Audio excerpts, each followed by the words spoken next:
Floods, వరదలు సాధారణ సమయంలో పొడిగా ఉండే నేలపైకి నీరు ప్రవహించి ముంచెత్తడమే వరద. సాధారణంగా వరదలు నదులు పొంగి పారడం వల్ల,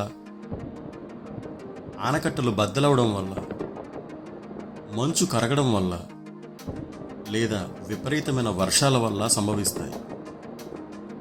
అలాంటి సమయంలో నీరు నేల మీదకి ప్రవహించి ముంచెత్తుతుంది.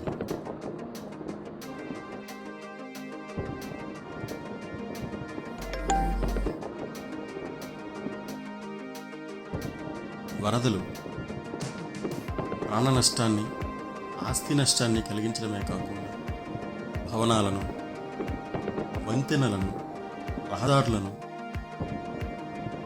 అన్నింటినీ నాశనం చేస్తాయి.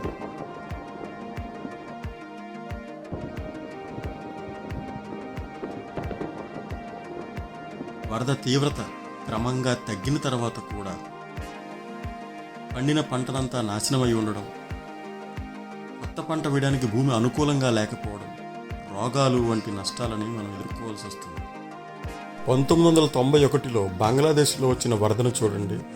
1,40,000 మంది ప్రజలు చనిపోయారు.